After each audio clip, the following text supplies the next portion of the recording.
இந்த உதயநிதி சொல்றாரு ஒரு காலத்துல பிளாஸ்டிக் சேரே கொடுக்கல, இப்போ வந்து சோஃபாலேயே பணம் வந்தாச்சு அந்த பணம் முழுக்க என்று உதயநிதி கிண்டல் அடிச்சிருக்காரு. ஆக இப்படிப்பட்ட கொள்கை பிடிப்பு உள்ளவர் தான் திருமாவளவன், நம்ம புரிஞ்சுக்கணும்.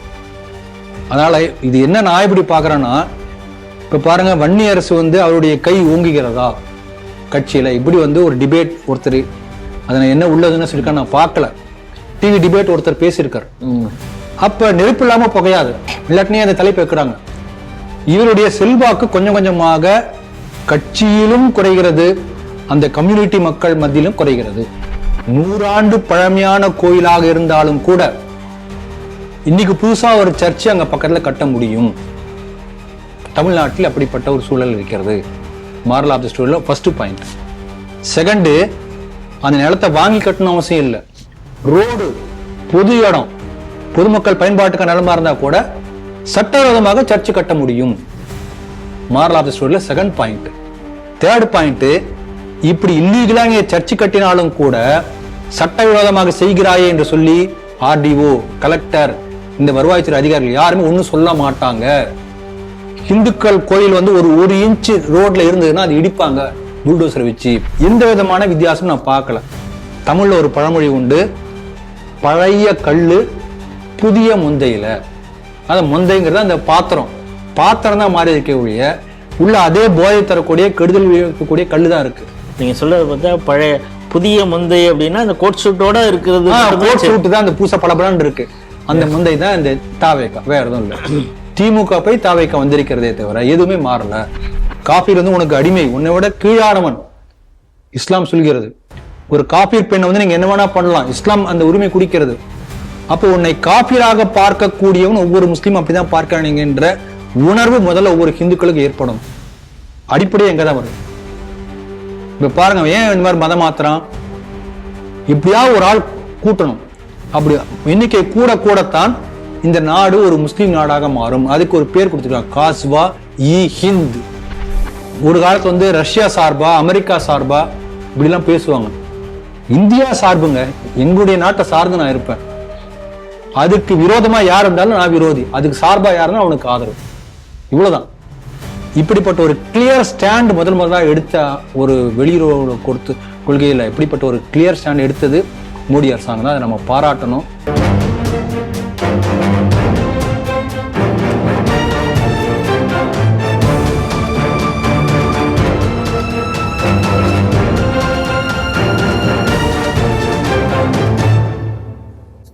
ஸ்ரீ டிவி நேயர்களுக்கு வணக்கம். செய்திகள் சிந்தனைகள் நிகழ்ச்சிக்கு உங்களை வரவேற்கிறோம். முதலில் இன்றைய முக்கிய செய்திகளை பார்ப்போம். தாவேக அமைச்சரவையில் இருந்து எந்த நேரத்திலும் வெளியேறுவோம், திருமாவளவன் மிரட்டல். கோயில் அருகிலேயே சர்ச் கட்டுவதில் உள்ள தீய நோக்கத்தை நிராகரிக்க முடியாது, சர்ச் கட்ட தடை விதித்து அதிரடி உத்தரவு வழங்கிய நீதிமன்றம். இட ஆக்கிரமிப்பை தட்டி கேட்ட விஓவை தாவேகா கட்சிக்காரர். அரசு நிகழ்ச்சி பேரில் மாணவர்கள் பங்கெடுத்த தாவேகா நிகழ்ச்சி, பெற்றோர்கள் அதிர்ச்சி. விமானப்படை அதிகாரி மனைவி கட்டாய மதமாற்ற வழக்கு, மதகுரு கைது. மோடி பார்ப்பதற்கு அழகான மிடுக்கான மனிதர், ஆனால் வர்த்தக உறவில் மிக கடுமையான பேர்வழி, அமெரிக்க அதிபர் ட்ரம்ப் மீண்டும் ஒப்புதல். இன்றைய செய்திகள் குறித்து தனது கருத்துக்களை நம்மிடையே பகிர்ந்து கொள்ள நமது அரங்கத்திற்கு திரு ராம வெங்கடாதிரி அவர்கள் வந்திருக்கிறார். ஸ்ரீ டிவி நேயர்கள் சார்பாக அவரை வரவேற்கிறேன். வணக்கம். வணக்கம் ராஜேஷ். தாவேகா அமைச்சரவையில விசிகா இருக்குது. அந்த விசிகாவுடைய வன்னி அரசு அவர் தான் அமைச்சராக இருக்கிறார்.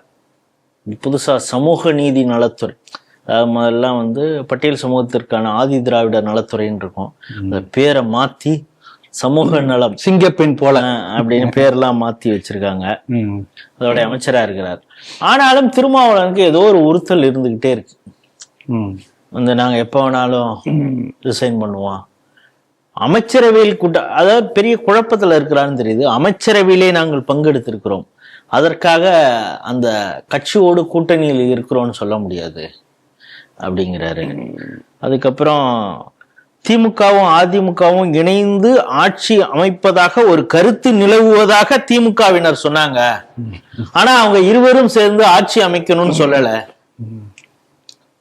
ஏதோ ஒரு என்ன அவருக்கு ஆயிருக்கு என்னன்னு தெரியல.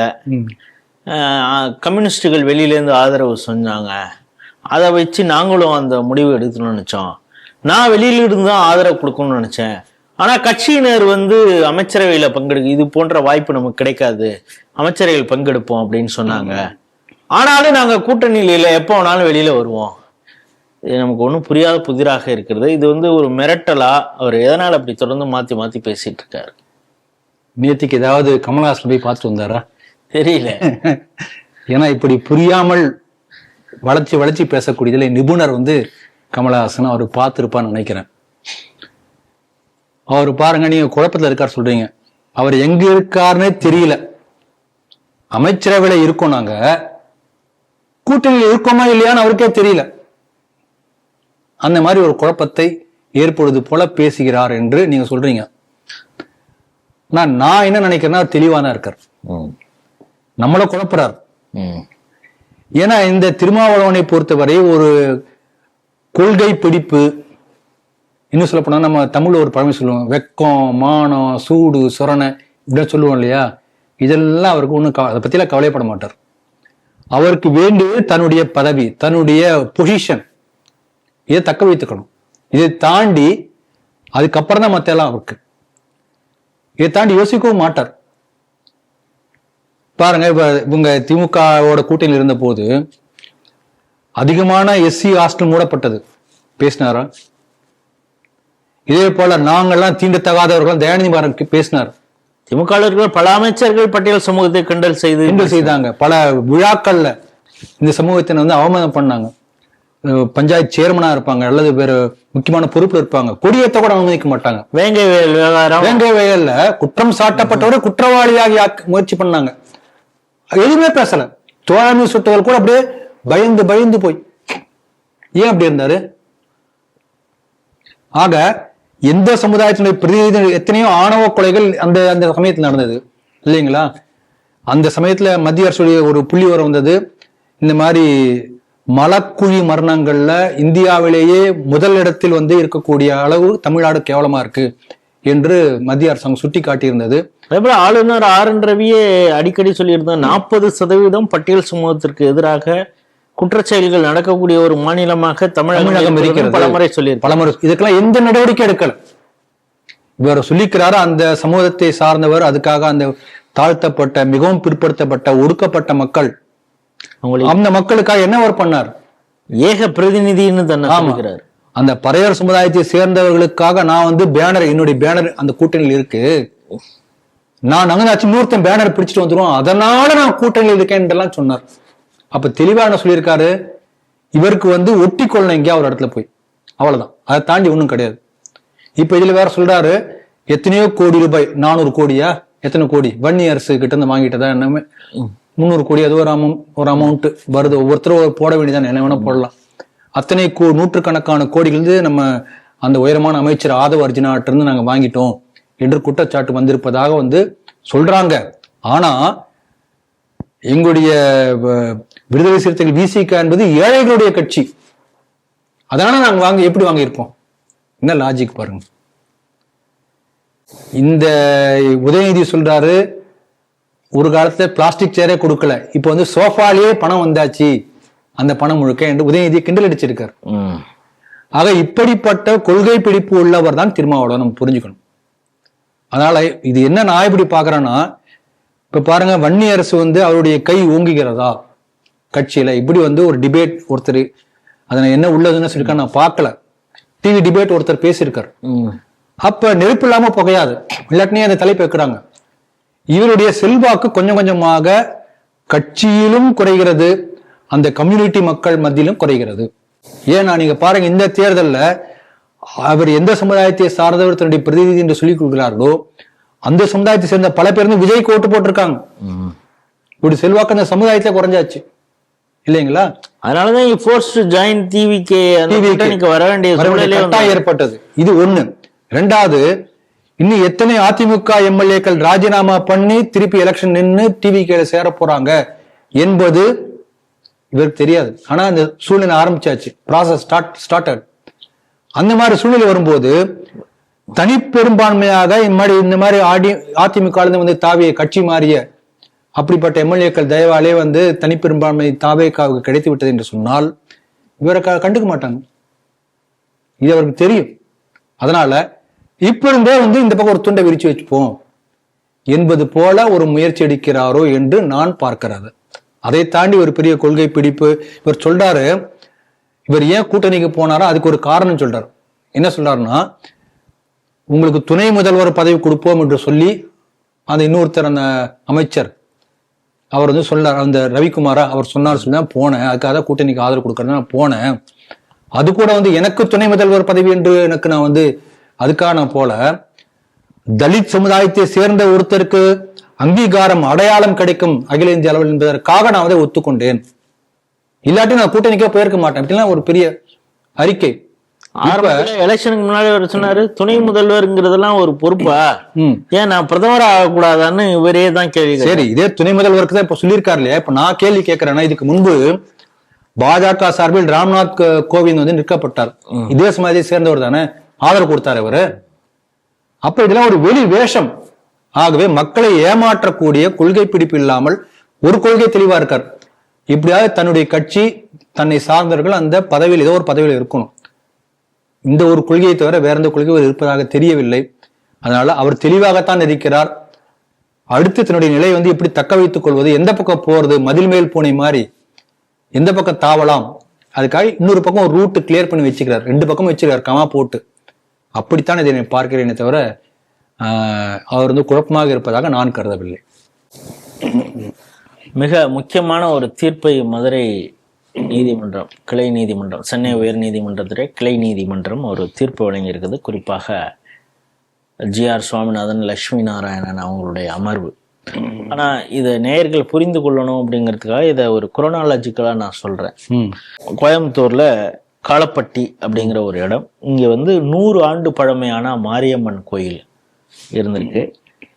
அந்த கோயிலை ஒட்டி பொதுப்பாதை அப்படின்னு வருவாய்த்துறையின் மூலமாக அது ஐடென்டிஃபை ஒரு ரெக்கார்ட்ல அதுதான் இருக்குது. ஆனா அங்க வந்து 2010 சிஎஸ்ஐ நிர்வாகம் சர்ச்சு கட்ட போறோம், நாங்க எங்களுக்கு அனுமதி கொடுக்கணும் அப்படின்னு ஒன்று 2010 அப்ப இருந்த கலெக்டர் வந்து அதுக்கு அனுமதி கொடுக்குறாரு. 2011 முன்சிப் கோர்ட்ல போய் அங்க இருக்கக்கூடிய கோயில் நிர்வாகத்தின் சார்பாக ஒரு வழக்கு தொடுக்கிறாங்க.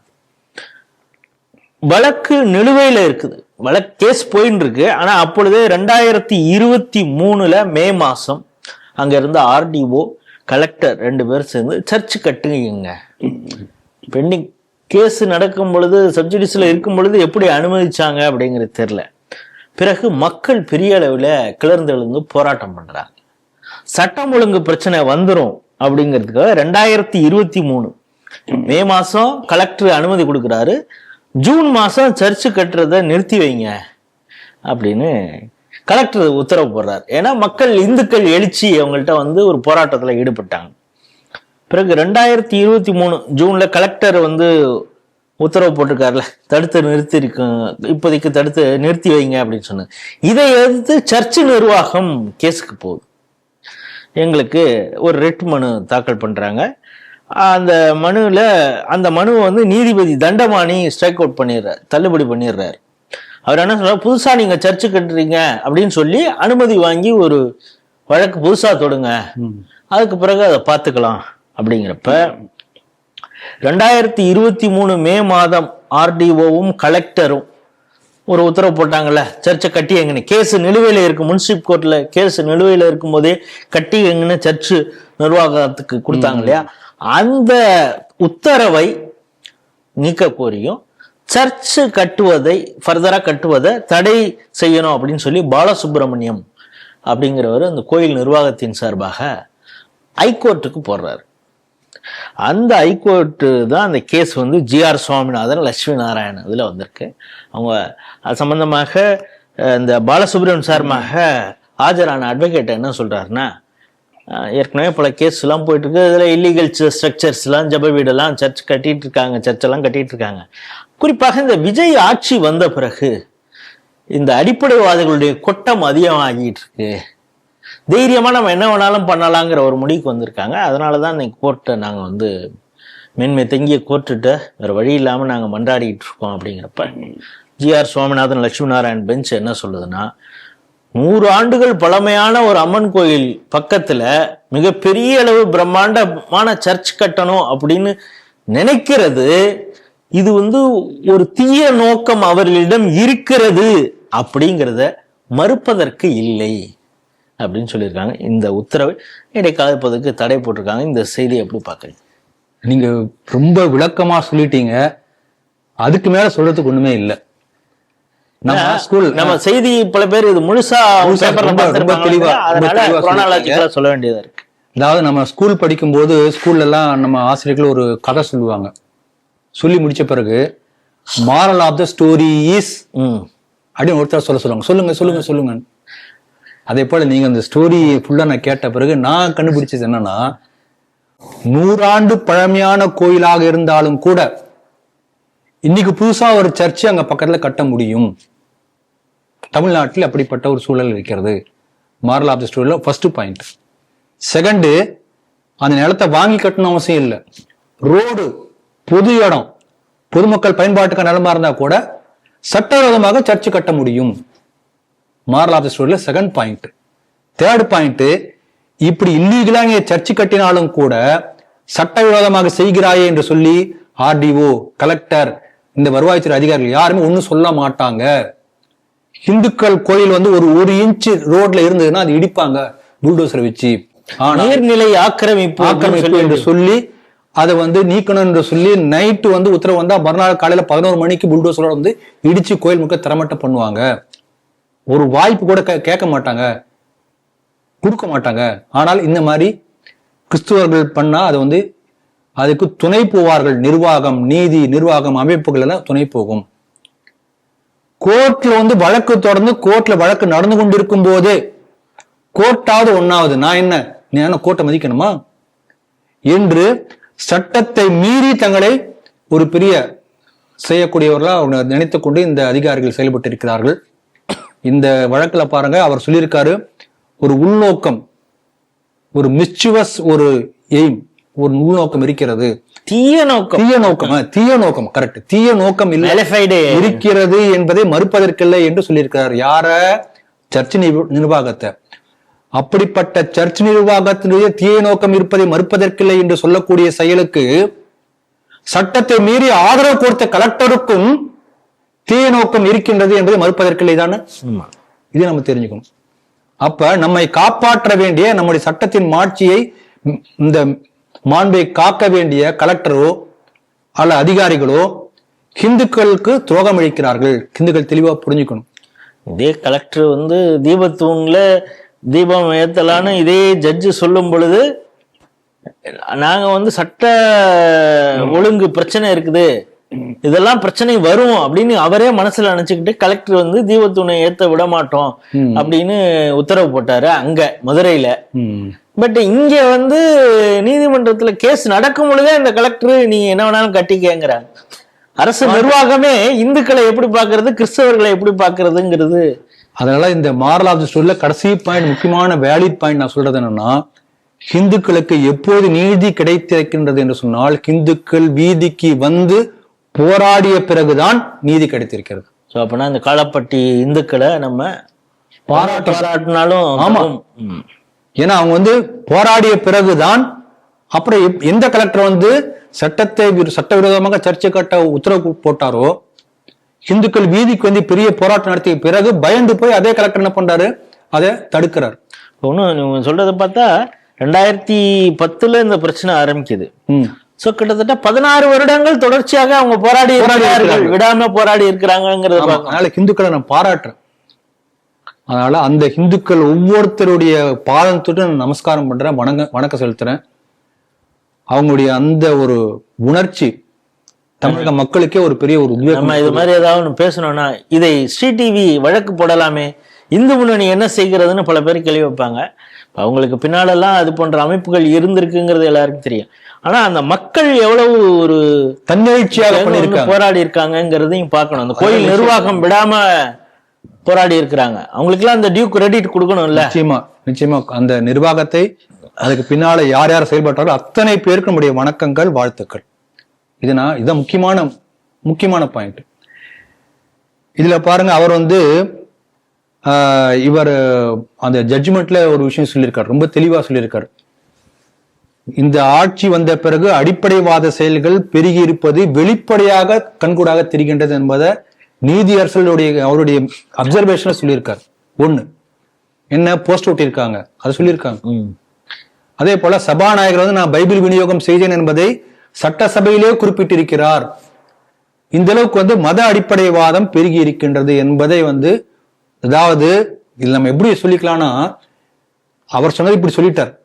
நாம எப்படி புரிஞ்சுக்கணும்னா, இந்த அரசு வந்த பிறகு கிறிஸ்துவர்கள் என்ன வேணா செஞ்சுக்கலாம், நாங்க கண்டுக்க மாட்டோம் என்கின்ற மெசேஜ ஜோசப் விஜய் சொல்லியிருக்கார். அப்படிங்கறத இந்துக்கள் உஷாரா பாருங்க என்பதை வேற ஒரு வார்த்தையில ஜட்ஜி நமக்கு சொல்லியிருக்காரு. அப்படிதான் நான் பாக்குறேன். அதனால ஹிந்துக்கள் உஷாராக இருக்கணும். இது முதல் விஷயம். இரண்டாவது பாருங்க, இந்த மத அடிப்படைவாதிகளோ மத பயங்கரவாதிகளோ யாராக இருந்தாலும் சரி, இவருக்கு சாதகமான ஆட்சி இருக்கும் போதே அப்படி துள்ளுவாங்க.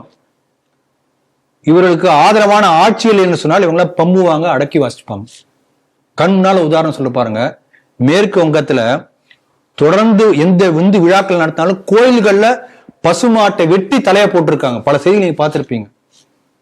அதுக்கு முஸ்லிம் அந்த ஜமாத் தலைவர்கள் ஆதரவு இல்லாம நடக்குமா? இன்றைக்கு அதே மேற்கு வங்கத்துல என்ன ஆட்சி மாறினோடனே காட்சி எப்படி மாறுகிறது என்று பார்த்தால், அந்த முஸ்லிம் தலைவர் மௌல்வி முல்லா நம்ம கூட பசுமாடுன்னு சொல்லுவோம், கோமாதா கோமாதா கோமாதா தான் சொல்றோம். கோமாதா புனிதமானது, விலங்கு இல்ல, அது ஒரு புனிதமானது, நமக்கு அம்மா மாதிரி சொல்றது யாரு? நேற்றுக்கு இதே பசுமாட்டு தலையை வெட்டி போட்டவன் இன்னைக்கு இப்படி சொல்றான். அதுக்கு மேல பசுமாதா கோமாதாவை தேசிய விலங்காக அறிவிக்கணும். நாங்க ஈதுக்கெல்லாம் நாங்க ஆடுதான் வெட்ட சொல்லி எங்க முகமது நபி சொல்லியிருக்காரு. நேற்று வரைக்கும் எங்களுக்கு தெரியல, இப்பதான் தெரியுதா?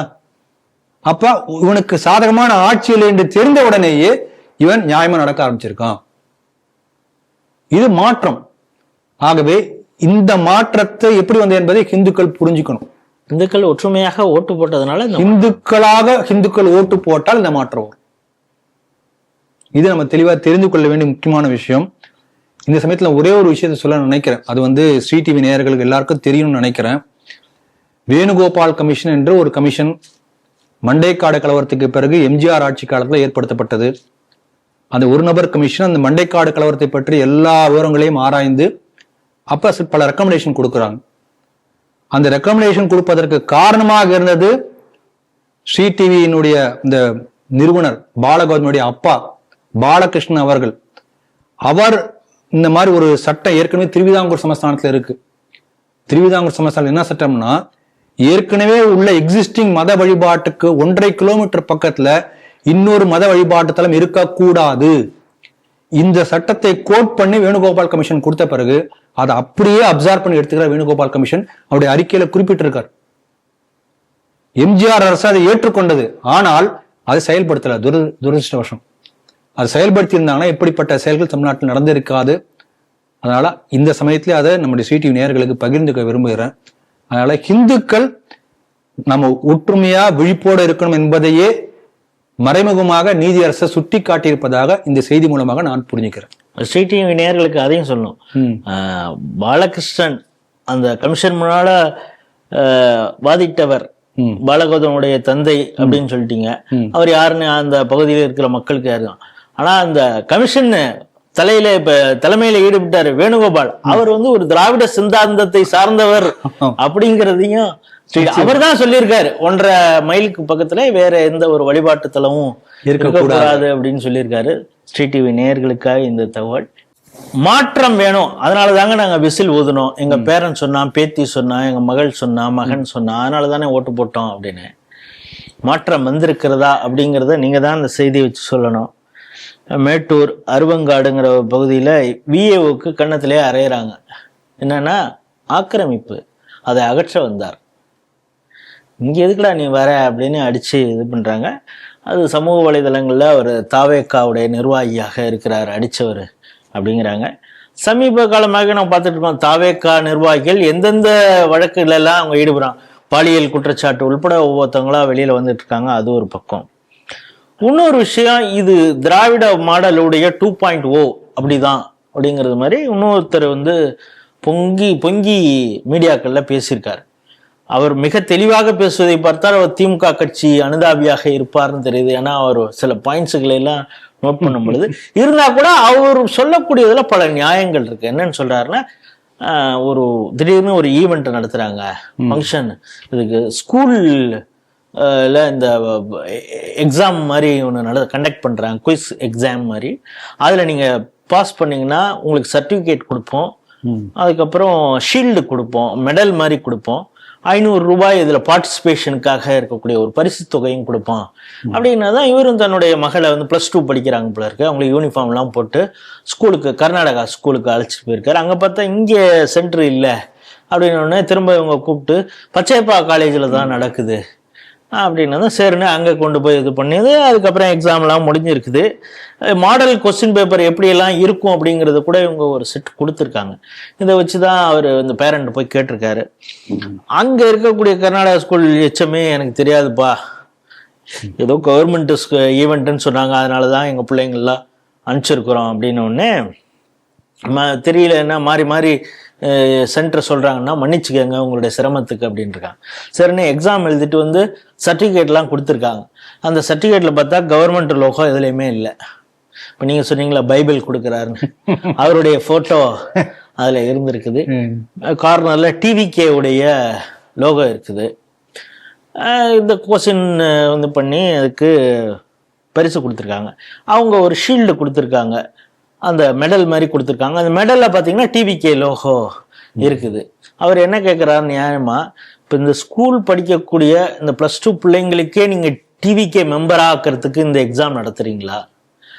எக்ஸாம் கவர்மெண்ட் ப்ரோக்ராம் அப்படின்னு சொல்லி என் பிள்ளைய நான் யூனிஃபார்மோட கொண்டாந்து விட்டுருக்கேன். ஆனா நீங்க வந்து ஒரு கட்சி விழா மாதிரி நடத்திருக்கீங்க, சபாநாயகர் போட்டோவோட சர்டிஃபிகேட் கொடுத்துருக்கீங்க, கவர்மெண்ட் லோகோ எதுவுமே இல்லை. இது வந்து அதிகார துஷ்பிரயோகம் இல்லையா? இந்த ஈவெண்ட்டை கண்டக்ட் பண்ணவர், இதுல பார்ட்டிசிபேட் பண்ண சபாநாயகர் புசி ஆனந்த் அவரும் கூட கலந்து கொண்டு இருக்காரு. இவங்க மேலாம் வழக்கு போடணும் அப்படின்னு அந்த பெற்றோர் கேட்டிருக்காரு. அது நியாயமா இல்ல கொஞ்சம் உணர்ச்சி வசப்பட்டார் அவர்? 2 செய்தி சொல்லியிருக்கீங்க. அந்த முதல் செய்தி சொல்லும் போது ஒரு கேள்வி கேட்டீங்க, ஆட்சி மாறியதால் காட்சி மாறியதா, மாற்றம் வந்திருக்கிறதா சொன்னீங்க. காட்சின்னு சொல்ல, ஆட்சி மாறியதால் மாற்றம் வந்திருக்கிறதா அப்படின்னு கேள்வி கேட்டீங்க. நான் நிச்சயமா சொல்றேன், மாற்றம் வந்திருக்கிறது. என்னன்னு கேக்குறீங்களா? அப்ப பண்ணது டிஎம்கே, இப்ப பண்றது டிவிகே, அந்த மாற்றம். மத்தபடி எல்லாம் அதேதான், ரிப்பீட். ஆக ரீல்ஸ் கிடையாது, இதான் ரியல். ரீல்ஸில் பார்க்கக்கூடிய டிவிக்கா வேறு, ரியலா இருக்கக்கூடிய டிவிக்கா வேற. அதை நம்ம தெரிஞ்சுக்கணும். அதனால நிறைய செய்தி அந்த ஆட்சி பதவி ஏற்பதற்கு முன்பாகவே அப்பயே ஆரம்பிச்சாச்சு. எப்படி நம்ம இங்க பதவி ஏற்பதற்கு முன்பாகவே வந்து நீங்க மணல் திருடலாம் என்று சொல்லி அவர் பேசினார் இல்லையா முந்தைய ஆட்சியில், அதே போல இங்க ஆரம்பிச்சாச்சு. மருத்துவமனையில போய் மிரட்டுறாங்க, மிரட்டாத இடமே கிடையாது. பள்ளிக்கூடத்துல, மருத்துவமனையில நிறைய செய்திகள், ஆய்வுங்கிற பேர்ல அலப்பறம் பண்றாங்க. ஆமா, இதுக்கு முன்பு திமுக ஆட்சியில பாத்தீங்கன்னா விஏஓ வந்து அடிச்சு கொலை பண்ணாங்க, இப்ப அடிக்க ஆரம்பிச்சிருக்காங்க. ஸ்டெப் 1 நம்ம இன்னும் இம்ப்ரூவ் ஆகும்ல. அதனால எந்த விதமான வித்தியாசமும் நான் பார்க்கல. தமிழ்ல ஒரு பழமொழி உண்டு, பழைய கல்லு புதிய முந்தையில. அது முந்தைங்கிறது அந்த பாத்திரம் தான் மாறி இருக்கக்கூடிய, உள்ள அதே போதை தரக்கூடிய கெடுதல் இருக்கக்கூடிய கல்லு தான் இருக்கு. நீங்க சொல்றது பார்த்தா பழைய புதிய முந்தை அப்படின்னா அந்த கோட் சூட்டோட இருக்கிறது, கோட் சூட்டு தான் அந்த பூச பலபலன்னு இருக்கு. அந்த முந்தை தான் இந்த தாவேக்கா, வேற எதுவும் இல்ல. திமுக போய் தாவேக்கா வந்திருக்கிறதே தவிர எதுவுமே மாறல. ஒரு சின்ன உதாரணம் சொல்றேன் பாருங்க. ஒரு நமக்கு தெரிஞ்ச நண்பர் ஒருத்தர், அவங்க வந்து ஒரு அப்ளிகேஷன் கொடுக்கறதுக்காக செக்ரட்டரியேட் போறாங்க. செக்ரட்டரியேட்ல குறிப்பிட்ட துறை, அந்த துறை ஐஏஎஸ் ஆபீஸருடைய பிஏ, அந்த பிஏக்கு தெரிஞ்சவர் மூலமா சொல்லி அவங்க வந்து வாங்க நீங்க வந்து இந்த மாதிரி என்ன சொல்லியிருக்காங்கன்னா, இந்த பிஏ பேரு சொல்லி அவங்க டேபிளுக்கு அவங்க போய் நேர்ல பார்க்க சொல்லல, நான் அப்ளிகேஷன் எடுத்துட்டு போறேன், இதை போய் அந்த டேபிளுக்கு போய் சேர்த்துருங்க அப்படின்னு எங்க முன்னால செக்யூரிட்டி கொடுங்க, நீங்க எனக்கு வந்து சேர்ந்துரும். இவங்க போனா துரத்தி அடிச்சிருக்காங்க. இவங்க அந்த இத்தனைக்கும் அந்த சும்மா போல ஏற்கனவே பேசியிருக்காங்க. அந்த துறை ஐஏஎஸ் ஆஃபீஸர் பேர் சொல்றாங்க, அவங்க பிஏ பேர் சொல்றாங்க. அந்த பிஏவை யார் மூலம் கான்டாக்ட் பண்ண அவங்க வந்து இந்த டேபிளுக்கு போன சொல்லியிருக்காங்க, நீங்க இப்படியே கொடுத்துருங்க, விரட்டி அடிச்சிருக்காங்க. அவங்க என்ன கேட்கறாங்க அந்த செக்யூரிட்டி, அந்த பிஏ வந்து உனக்கு போன் பண்ண சொல்லு. எனக்கு எப்படிங்க தெரியும் போன் நம்பரு? பிஏடைய போன் நம்பர் கொடுப்பாங்க நமக்கு. அப்ப எனக்கு போன் பண்ண சொல்லு, எனக்கு அவங்க நம்பரே தெரியாது. அப்ப நீ போ, வெளியில போ. அப்போ ஒரு சாமானியன் வந்து கோட்டைக்கு போய் தன்னுடைய குறையை சொல்வதற்கான வாய்ப்பு தாவேக்கு ஆட்சியில் இல்லவே இல்லை. 2 நாளுக்கு நடந்த சம்பவம் உத்தரப்பிரதேசத்துல பாருங்க. யோகி, நீங்க சொல்றது என்னால நம்ப முடியல. கேரளால இருந்து ஒரு ஹஸ்பண்ட் அண்ட் ஒய்ஃப், அவங்க நிறைய ரீல்ஸ் எல்லாம் போடுவாங்க. ரீல்ஸ் போட்டா போயிட்டு வந்து அந்த கோட்டைக்கு போகக்கூடிய ஒரு இடத்துல வந்து அவங்க பாத யாத்திரையா ஏதோ பழனிமலைக்கு போறது மாதிரி, திருப்பதிக்கு போறது மாதிரி பாத யாத்திரையாக ஹஸ்பண்ட் அண்ட் ஒய்ஃப் ரீல்ஸ் போட்டுக்கிட்டே வந்தாங்களா என்னன்னு தெரியல, வந்துட்டே வந்தாங்க. இந்த செய்தி முதல்வருக்கு எப்படியோ போயிருக்கு. அவங்க அந்த கோட்டைக்கு போறதுக்கு முன்னாலே எங்கேயோ ஒரு ரோட்ல நிக்கிறாங்க. முதல்வருடைய கான்வாய் வருது. இவங்க அங்க கேப் எல்லாம் போட்டுக்கிட்டு வித்தியாசமா இருக்கிறாங்க. ஏன்னா அவங்கதான் அந்த ஜோடி, ரீல்ஸ் ஜோடி, இன்ஸ்டால பிரபலம். உங்களை பார்த்த உடனே அவருடைய கான்வாய் நிக்கிறது. அவங்க நேர்ல போய் பார்த்துட்டு அவங்கள்ட்ட கையை கொடுத்துட்டு கிளம்புறாரு. இப்படி ஒரு சாமானியர்களை எல்லாம் சந்திக்கக்கூடிய முதல்வர் இவங்களை ஏன் அவர் சந்திக்காம? அந்த சாமானியர் வந்து இன்ஸ்டால பிரபலமாக இருந்தால் மட்டும்தான் நம்முடைய முதல்வர் சந்திப்பார். நீங்க சொல்லிட்டீங்க இல்லையா? அதனால யூபியில பாருங்க, யாராவது ஒருத்தர் போய் ஒரு சாதாரண ஒரு பெண்மணி அங்க டைம் கொடுத்துருக்காங்க. எவ்ரி வீக்லி 2 days 3 days ஒரு டைம் அலாட் பண்ணிருக்காங்க. யார் வேணா போய் சந்திக்கலாம். மத்திய பிரதேசத்துல இதே போல எல்லா மாநிலங்களும் அப்படி இருக்கிறது. இன்னும் சொல்ல போனால் இதற்கு முன்பு இருந்த திமுக ஆட்சியில் கூட யாராவது ஒருத்தர் வந்து இந்த மாதிரி மனு கொடுத்தாங்கன்னா அதை போய் செக்யூரிட்டி கொடுத்தா நான் கொடுத்துறேன்னு சொல்லி எடுத்துட்டு போவார். அது எங்க கொடுப்பாரோ தெரியாது. குறைந்தபட்சம் வாங்கியாவது வைப்பாரு, அப்புறம் கட்டி பழைய பேப்பர் போடுவாங்கன்னு தெரியாது. ஸ்டாலின் அந்த மாதிரி பலமுறை பண்ணிக்கிற மேடை மேல ஒரு பெரிய மனுலாம் போடுங்கன்னு சொல்லி அதெல்லாம் நீங்க பாத்திருக்கீங்க. அதனால குறைந்தபட்சம் அதையாவது பண்ணாங்க, அதை கூட பண்ண தயாரா இல்லை. ஆகவே இதுதான் தாவேக்கா ஆட்சியுடைய உண்மையான முகம், நம்மளாம் தெரிஞ்சுக்கணும். இதே போல நீங்க இன்னொரு விஷயம் சொல்றீங்க, இந்த மாதிரி கட்சியினுடைய செயல்பாட்டுக்காக குழந்தைகளை பயன்படுத்தியிருக்கிறார்கள். தேர்தலுக்கு முன்பாகவே குழந்தைகளை சொன்னார் இல்லையா, நீங்க வந்து உங்களுடைய அப்பாவை, அம்மாவை, அண்ணாவை, அக்காவை, அங்கிள்லாம் இந்த விஜய் எங்களுக்கு ஓட்டு போடுங்கன்னு சொல்லி நீங்க பிடிவாதம் பிடிக்கணும் என்று சொல்லி அவங்களை உசுப்பி விட்டு பல இடங்கள் நடந்தது. எனக்கு தெரிஞ்ச ஒரு குழந்தை அவங்க அப்பா வந்து தாவேக்காக்கு ஓட்டு போடவில்லை என்று தெரிந்து தன்னுடைய இங்க இதை நறுக்கி வந்து பிளேடால் நறுக்கி தற்கொலை செய்ய முயற்சி பண்ணி ஆஸ்பத்திரியில் கூட்டு போய் உடனே காப்பாத்தினாங்க. இப்படி பல ஆயிரக்கணக்கான குடும்பங்கள் நடந்திருக்கிறது. அப்ப குழந்தைகளை நீங்க வந்து மோட்டிவேட் பண்றீங்க, அதனுடைய ஸ்டெப் 2 தான் இது. அப்ப இவங்க என்ன நினைக்கிறாங்க, பள்ளி மாணவர்கள் ஒன்னும் தெரியாத அப்பாவியா இருக்கக்கூடிய ஒரு விடலை பருவம், அவங்களா டிவிகேவுக்கு ஆதரவா திருப்பியாச்சுன்னா அவங்க family they'll be forced to vote for TVK. இதே போல இதே பாணியை பின்பற்றலாமே. அப்படிப்பட்ட ஒரு முயற்சியாக இதை நான் பார்க்கிறேன். நம்முடைய நாட்டை பொறுத்தவரை கட்சி பதவி வேறு ஆட்சி வேறு என்பதை தெளிவா இருக்கக்கூடிய ஒரே கட்சியாக பாஜக மட்டும் தான் நான் பார்க்கிறேன். அங்கதான் கட்சி தலைவர் ஆட்சியில பொறுப்புல இருக்க முடியாது, ஏதாவது ஒண்ணு ரிசைன் பண்ணி ஆகும். மற்ற எல்லா கட்சிகளுமே கட்சி தலைவராக இருக்கக்கூடியவர், கட்சியுடைய உரிமையா கொண்டாடக்கூடியவர் யாரோ அவர் தான் ஆட்சியில இருப்பார். அப்போ ஒரே சமயத்துல கட்சியை துஷ்பிரயோகம் செய்ய அதிகார துஷ்பிரயோகம் செய்யக்கூடிய வாய்ப்பு எல்லா கட்சிகளும் இருக்கிறது, பாஜக தவிர. அதனால பாஜகவை பார்த்து இப்படி கட்சி ஆட்சி பிரித்து பார்க்கக்கூடிய செயல்முறை ஒவ்வொரு கட்சியும் படித்துக் கொள்ள வேண்டும், செயல்படுத்த வேண்டும் என்று நான் கேட்டுக்கொள்கிறேன். நேற்று சமூக வலைதளங்கள்ல மிகப்பெரிய ஒரு அதிர்ச்சியை பலருக்கும் ஏற்படுத்தி இருக்கிறது. இங்க தமிழகத்துல அது அதிர்ச்சி ஏற்படுத்தினதான்னு நமக்கு தெரியாது, ஏன்னா வேற வேற இஷ்யூக்கள் இங்க பேசிட்டு இருக்கிறதுனால இதற்கு கவனம் கொடுத்திருப்பாரான்னு தெரியல. ஆனா இந்தி சேனல்களில் இதை பற்றி எல்லாம் பெரிய அளவில் பேசப்பட்டது. என்னென்னா, நாக்பூரில் ஒரு விமானப்படை அதிகாரி, அவருடைய மனைவி, அவங்களுக்கு எப்படியோ ஒரு அயாஸ் மத்தரே அப்படின்னு சொல்லி ஒரு இஸ்லாமிய நண்பர் எப்படியோ அவங்களுக்கு ஒரு ஒரு உறவு வந்திருக்குது. ஏதோ ஏதோ பேசியிருப்பாங்க போல இருக்கு. ஆனால் ஹோட்டலில் ஒரு முறை சந்திக்கும் பொழுது இவர் என்னென்னா ஒரு கூல்ட்ரிங்க்ஸில் ஒரு போதை இதை கலந்து கொடுத்தாரான்னு தெரியல, அவங்க மயக்கமாயிடுறாங்க. பார்த்தா அவங்க பாலியல் இதுக்கு அந்த அட்டாக்குக்கு பலியாகி இருக்கிறாங்க. அதை இவன் வந்து வீடியோலாம் எடுத்து வச்சிருக்கிறான். இதை காட்டி அவன் மிரட்டி பிளாக்மெயில் பண்ணியிருக்கிறான். பிளாக்மெயில் பண்ணி அப்பொழுதே அவன் வந்து பல லட்சம் ரூபாய் அவங்கள்ட்டேருந்து 4 லட்சம் ரூபாய் அவங்கள்ட்ட கறந்துருக்கிறான். இல்லைன்னா நான் சோஷியல் மீடியாவில் போட்டுருவேன் அப்படி இப்படி உன்னுடைய கணவருக்கே இந்த வீடியோவெல்லாம் அனுப்புவேன் அப்படின்னு சொன்னதுனால அவங்க பயந்துக்கிட்டு 4 லட்ச ரூபா கொடுத்துட்டாங்க. சைமல்டேனியஸாக இவங்க பயப்படுறாங்கன்னு தெரிஞ்ச உடனே இவன் என்ன பண்ணுறான், பிளாக் மேஜிக் பண்ணுறான். அப்புறம் இவனுக்கு வந்து உதவியாக ஒரு மௌல்வி, அவர் தான் இவனுக்கு அந்த அவங்கள மதம் மாற்றுவதற்கு, ஏன்னா அந்த அம்மா அந்த ஒரு வீடியோ போகுது வைரலா, என்னன்னா அவங்க என்னை உற்று இது வரைக்கும் நடந்ததோடு சோடுதோன்னு அவங்க அழுகுறாங்க. ஆனா இவன் வந்து கல்மா படிச்சுக்கிட்டே இருக்கான். இந்த கல்மா படிக்கிறதுங்கிறதுக்கு பொழுது உங்களுக்கு நம்முடைய சுற்றுலா பயணிகளை பகல்காம்ல சொல்ல சொன்னது உங்களுக்கு ஞாபகம் இருக்கும். இவன் அதை சொல்றான். அவங்கள வந்து அவங்க இவனுடைய அந்த இதுலேருந்து அவங்களால விடுவிச்சுக்க முடியாத ஒரு சூழல், அதுதான் அந்த வீடியோ இருக்குது. அவன் ஏதோ ஒரு பாட்டிலேருந்து ஒரு பிளாக் மேஜிக் ஏதோ ஒரு ஊதுறான் அவன் முகத்தில், அதுக்கு பிறகு அவங்கள ரேப் பண்ணான் அப்படிங்கிற செய்திலாம் வருது. இப்போ எஃப்ஐஆர் போட்டிருக்காங்க. 2 பேரை அரெஸ்ட் பண்ணியிருக்காங்க, அமீன் ஷேக் மற்றும் அயாஸ் மத்தரே. இவங்களுக்கு ஆதரவாக இருந்த அசரத் மௌலானா அவரையும் கைது பண்ணியிருக்காங்க. இந்த அளவுக்கு ஒரு மதமாற்றம் நடப்பதை எப்படி பார்க்குறீங்க? அதாவது சேம் பேட்டர்ன் ரிப்பீட்ஸ். ஊர் மாறுகிறது, ஆட்கள் மாறுகிறார்களே, பாதிக்கப்பட்ட பெண்கள் மாறுகிறார்களே தவிர அதே இஸ்லாமிய அடிப்படைவாதிகள் இதே செயலை திரும்ப திரும்ப செய்து கொண்டே இருக்கிறார்கள். ஹிந்துக்கள் புரிந்து கொள்ளவில்லை. அதுதான் பிரச்சனையே. வேற ஒன்றும் பாருங்க, அதே தான் நடந்துட்டு இருக்கு. இப்ப டிசிஎஸ்ல நடந்தது, நான் பேசணும். விப்ரோல நடந்தது, ஹைதராபாத்ல வேற ஒரு கம்பெனி, நிறைய கம்பெனில. இப்ப ஒவ்வொரு கம்பெனி இந்த மாதிரி நடந்து கொண்டே இருக்கிறது. லென்ஸ்கார்ட்ல அவன் வந்து ஹிந்து விரோதமாக அந்த செயல்படுறான், போட்டு வச்சுட்டு வரக்கூடாது என்று சொல்லி.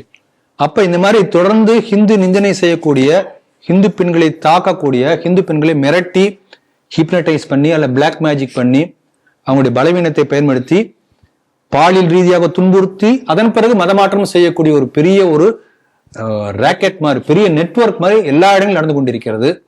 ஹிந்துக்கள் விழிப்போட இருக்கணும். அதனால நமக்கு தான் ரொம்ப க்ளோஸ் ஃப்ரெண்டு, தெரிஞ்ச ஃப்ரெண்டு, ஸ்கூல் ஃப்ரெண்டோட ஃப்ரெண்டு, இப்படி யார் வந்து எந்த வடிவத்தில் துலுக்கன் வந்தாலும் நம்ம அவரை நம்பக்கூடாது என்பதை இதன் மூலம் நம்ம தெரிஞ்சு கொள்ள வேண்டும். முதல் படிப்பினை. அந்த நீங்க சொன்ன அந்த பாதிக்கப்பட்டவரே ஒரு முன்னாள் நண்பர் மூலம் தான் அவனுக்கு இடையாக இருக்கான். முன்னாள் நண்பருக்கு தெரிஞ்சவர், அவன் ஃப்ரெண்டு சொன்னான்ப்பா. அப்பா நம்பி போய் கோட்டலுக்கு போறாங்க, ஒரு குளிர்பானத்துல கொடுத்து, அதே இதே சேம் பேட்டர்ன். ஒரு பெண் பாதிக்கப்பட்டா அந்த பலவீனத்தை பயன்படுத்தி மிரட்டி திரும்ப திரும்ப வந்து அவங்கள விக்டிம் கூட அதை பயன்படுத்தி தொடர்ந்து மிரட்டி கொண்டே இருக்கிறார்கள். இதுதான் அங்க நடந்து கொண்டிருக்கிறது. அதனால ஹிந்துக்கள் விழிப்போடு இருக்கணும். ஏன்னா ஒரு துலுக்கனுக்கு என்னதான் இருந்தாலும் நாம வந்து நினைக்கிறோம் இஸ்லாமிய நண்பன், அவனை நம்ம நண்பன் இல்லை, நம்ம காஃபிர். ஒரு காஃபீரை வந்து என்ன வேண்டுமானாலும் செய்யலாம், அப்படி இஸ்லாம் அவனுக்கு உரிமை கொடுக்கிறது. காஃபீர் வந்து உனக்கு அடிமை, உன்னை விட கீழானவன் இஸ்லாம் சொல்கிறது. ஒரு காஃபீர் பெண்ணை வந்து நீங்க என்ன வேணா பண்ணலாம், இஸ்லாம் அந்த உரிமை கொடுக்கிறது. அப்போ உன்னை காஃபீராக பார்க்கக்கூடியவன் ஒவ்வொரு முஸ்லீம் அப்படிதான் பார்க்கிறானுங்கன்ற உணர்வு முதல்ல ஒவ்வொரு ஹிந்துக்களுக்கு ஏற்படும். அடிப்படையே எங்கதான் வரும். இப்ப பாருங்க, ஏன் இந்த மாதிரி மதம் மாத்திரம், இப்படியா ஒரு ஆள் கூட்டணும். அப்படி எண்ணிக்கை கூட கூடத்தான் இந்த நாடு ஒரு முஸ்லீம் நாடாக மாறும். அதுக்கு ஒரு பேர் கொடுத்துருக்காங்க, காஸ்வா இ ஹிந்த். ஹதீஸ்ல இருக்கு, இந்தியாவை எப்படி வந்து துலுக்கு நாடாக மாற்றுவது, காஸ்வா இ ஹிந்த். டூல் கிட் இருக்கு, எப்படி பண்ணணும்னு. ஆமா, அதுக்கான டூல் கிட். லவ் மூலமா, எமோஷனலா எப்படி பண்றது, லவ் மூலமா. இந்த மாதிரி பாலியல் வன்புணர்வு பண்ணி அதன் பிறகு எப்படி மதம் மாத்துறது, அதை மிரட்டி. அப்ப பொருளாதார ரீதி எப்படி, லேண்ட் ஜிகாத், இப்படி பல வகைகள். எப்படியாவது வந்து நீ எண்ணிக்கையை கூட்டி இஸ்லாமிய அதிகப்படுத்தணும். இதுதான் காஸ்வா இ ஹிந்த் சுருக்கமா. இந்த காஸ்வா இ ஹிந்த் எப்படிலாம் செயல்படுத்தணும் சொல்லி வெளிப்படையாக தேனியில பேசினார் ஒருத்தர். இந்த மாதிரி பேசியிருக்காரு, அவர் தேச விரோத செயல், என்னையே அவர் மேல நடவடிக்கை எடுக்கணும்னு சொல்லி அதுக்கு ஒரு பேட்டி சிடியில கொடுத்ததுக்காக பாலகோதன் மேல எஃப்ஐஆர் போட்டு விசாரணை கூப்பிட்டாங்க. நடந்தது. அதனால இது அடிப்படை, இதுதான். இந்த அடிப்படை நம்ம தெளிவாக புரிந்து கொண்டால்தான் இதுல இருந்து நம்ம தப்பிக்க முடியும். இதுதான் அடிப்படையான ஒரு சித்தாந்தமே. இன்னைக்கு பாருங்க, எல்லா நம்ம ஊர்ல மட்டும் இல்ல, யூகேல, யூரோப்ல, யூகேல அங்க இருக்கக்கூடிய அந்த ஹாஸ்டல்ல இருக்கக்கூடிய பெண் குழந்தைங்களா போய் கேங் ரேப் பண்ணிருக்காங்க. Pakistan is a gang rape கண்ட்ரின்னு சொல்லியிருக்காங்க. இந்த ஊருக்கு அடைக்கலமா போயிருக்கான் யூகேல. அவனுடைய இதுல சட்ட சபையில பேசியிருக்காங்க இதை பத்தி. அப்ப இப்படிப்பட்ட எண்ணத்தை அவர்களுக்கு உருவாக்குவது அந்த இஸ்லாமிய மத கோட்பாடு. காபீர் என்று சொல்லக்கூடிய யாருமே அவங்க மேல நீ என்ன வேணா செய்யலாம் என்கின்ற சுதந்திரத்தை கொடுப்பதாக அந்த கோட்பாடு அமைகிறது. அதான் இது அடிப்படையே. இதை நம்ம புரிஞ்சுக்கணும். அதனால ஹிந்துக்கள் விழிப்படைவதுதான் இதற்கு ஒரே தீர்வா நான் பார்க்கிறேன். ஏன்னா விக்டிம் நாம தான். நாம ஹிந்து சமுதாயத்தை பத்தி உன்னுடைய வேதத்தையோ புராணத்தையோ பகவத்கீதையோ இல்ல வேற ஏதாவது தேவாரம் திரிவாசகம் எதுவுமே தெரிய வேண்டாம். தெரியாட்டி பரவாயில்ல. ஒரு முஸ்லீம் யார், அவன் என்ன பண்ணுவான், ஒரு கிறிஸ்டின் எப்படி மதம் மாத்துவான், ஏன் மதம் மாத்துறான், இந்த அடிப்படையை தெரிந்து கொண்டாலே போதுமானது. இது தெரியாவிட்டால் நாளைய இந்தியா நம் கையில் இல்லை. நம்முடைய அடுத்த சந்ததி நம் கைவிட்டு போயிடும். அப்படிப்பட்ட ஆபத்து இருக்கிறது. அதற்கான ஒரு அறிகுறியாக இந்த செய்தியை நான் பார்க்கிறேன். நரேந்திர மோடிக்கு உள்ளுக்குள் உதறல் எடுக்கிறது. நேருக்கு நேராக ட்ரம்பை சந்திப்பதற்கே அவர் நடுங்குகிறார். அதனாலதான் பல மாநாடுக்கு போய் அவர் சந்திப்பதையே தவிர்க்கிறார். காரணம் எப்ஸ்டீன் ஃபைல் தான் அப்படின்னு ராகுல் காந்தி அவ்வப்பொழுது பேசிட்டு இருந்ததை நாம் பார்க்கிறோம். இப்போ எதுக்குடா இதை சொல்ற அப்படின்னா சொல்ல வேண்டிய ஒரு கட்டாயம் இருக்கிறது. G7 கூட்டம் பிரான்ஸ்ல ஈவியா அப்படிங்கிற ஒரு இடத்துல நடந்தது. அங்க யூரோப்பிய யூனியன் நாட்டு தலைவர்கள்லாம் ரொம்ப கார்டியலாக பிரதமர் நரேந்திர மோடிட்டு இருந்தாங்க. ஒரு முக்கியமான ஒரு கூட்டம். இந்த கூட்டத்தில் ஒரு அரை மணி நேரம் எல்லாரும் வெயிட் பண்ணுறாங்க. ட்ரம்ப் இந்த இதில் கலந்து பாருங்களேன். ஏன்னா அவர் என்ன பண்ணுவார்னு அவருக்கும் தெரியாது, யூரோப்பியன் யூனியனில் இருக்கிற தலைவருக்கும் தெரியாது.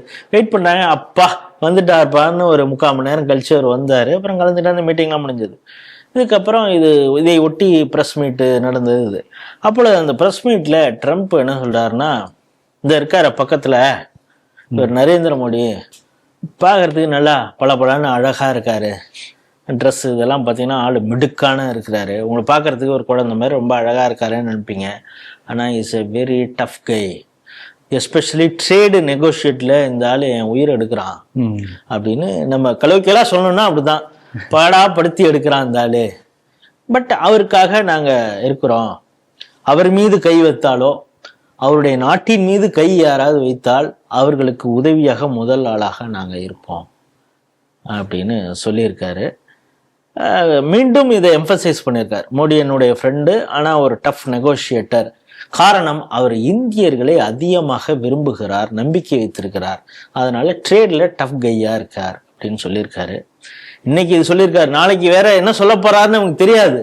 ஆனாலும் இந்த அளவில் அவருடைய அந்த பேச்சை எப்படி பாக்குறீங்க? அந்த G7 மாநாட்டுல முதல் ரோல உட்கார்ந்து போட்டோ ஷூட்ல ஒரு அங்க கதாநாயகனாக மேன் ஆஃப் த மேட்ச் என்று சொல்வார்களே, அதே போல அங்க காட்சி அளித்ததே பிரதமர் மோடி தான். தெளிவா இன்றைக்கு உலக தலைவர்கள்ல ட்ரம்பை விட உயர்ந்த மனிதராக மோடி இருக்கிறார் என்பதை ட்ரம்பே உணர்ந்து சொல்லி இருக்கிறார். வேற வழி இல்லை. அதனாலதான் இந்த வார்த்தை வந்திருக்கிறது. நைஸ் மேன் அப்படிங்கிறாரு. அவரு வார்த்தை பிரயோகங்கள்லாம் அடுத்தடுத்து வந்துகிட்டே இருக்குது. டஃப் கை, நைஸ் மேன், ரொம்ப பியூட்டிஃபுல் மேன், என்னென்னமோ சொல்றாரு அவரு மோடியை பார்த்து. ஹவுடி மோடி பற்றி சொன்னார் அவரு. அதாவது உலகத்தையே என்னால் கட்டி ஆள முடியும் என்று இருமாப்போடு இருந்த அமெரிக்காவுக்கு ஒரு சேலஞ்ச் பண்ணிருக்காரு இல்லையா, அது அவங்களால தாங்கிக்க முடியல. அமெரிக்காவுக்கு ஒரு பெரிய ஒரு தலைக்குனிவு. டேரிஃப் போடுறேன் போடு. இப்ப என்ன வருதுன்னா, அந்த டேரிஃப்ல இருக்க ரீஃபண்டிங் ஏதோ கொஞ்சம் அந்த எவ்வளவோ டாலர் இந்தியாவுக்கு கொடுக்கக்கூடிய சூழலும் அவங்களுக்கு இருக்குது. அதையும் கொடுக்கறதுக்கு தயாராக அமெரிக்கா இருக்கு. எப்படியாவது நம்ம டீல் போட்டுப்போம் அப்படின்னு அவங்க கேட்கற அளவுக்கு வந்துட்டாங்க அப்படிங்கிற ஒரு செய்தியும் வருது. ஆமா, ரஷ்யாட்டு வாங்கக்கூடாது, வாங்குவோம். எங்க நாட்டுக்கு வேணும். ரஷ்யா மட்டும் இல்ல, உலகத்துல எந்தெந்த நாடெல்லாம் ஆயில் எக்ஸ்போர்ட் பண்றதோ அத்தனை நாடு கிட்ட இருந்து வாங்குவோம். இப்படிப்பட்ட ஒரு ஸ்டாண்ட் எடுத்த முதல் அரசாங்கம் மோடியோட அரசாங்கம் தான். அப்ப உலகத்திலேயே எல்லாம் ஆச்சரியப்படுறோம். ஒரு காலத்து ரஷ்யா சார்பா அமெரிக்கா சார்பா இப்படி எல்லாம் பேசுவாங்க. இந்தியா சார்புங்க, எங்களுடைய நாட்டை சார்ந்து நான் இருப்பேன். அதுக்கு விரோதமா யார் இருந்தாலும் நான் விரோதி, அதுக்கு சார்பா யாருன்னா அவனுக்கு ஆதரவு. இவ்வளவுதான். இப்படிப்பட்ட ஒரு கிளியர் ஸ்டாண்ட் முதல்ல எடுத்த ஒரு வெளியுறவு கொடுத்து கொள்கையில இப்படிப்பட்ட ஒரு கிளியர் ஸ்டாண்ட் எடுத்தது மோடி அரசாங்கம் தான். அதை நம்ம பாராட்டணும். அதனால அது ஒரு விஷயம். அதே போல பாருங்க, போன் பண்ணா எடுக்கலன்னு சொல்லிட்டு ஒரு தடவை பேச்சு வந்தது. நம்ம MMS நினைச்சு பாருங்க, மன்மோகன் சிங் அவரையும் மோடி கம்பேர் பண்ணி பாருங்களேன். இந்த மாதிரி ஏதாவது ஒரு சாங்ஷன் வந்தா குடுகுடுன்னு ஓடி போய் ரோபோ மாதிரி போய் கையெழுத்து போட்டு ஓடி வந்துருவார். அப்படிப்பட்ட ஒரு MMS போன்ற பல பிரைம் மினிஸ்டரை பார்த்த அமெரிக்காவுக்கு மோடியை பார்ப்பது வந்து ஒரு பெரிய ஒரு ஆச்சரியமாக இருக்கிறது. அதுக்கு காரணம்னா அவருக்கு தன்னலம் இல்லை, அவருக்கு மட்டும் இல்ல, அவருடைய குடும்பத்துல யாருக்குமே இல்லை. அப்படி இருக்கிறதுனால தான் இந்த மாதிரி செய்ய முடியுது. he is not corrupt, 100% clean, பத்தரை மாத்து தங்கம்னு சொல்லலாம்.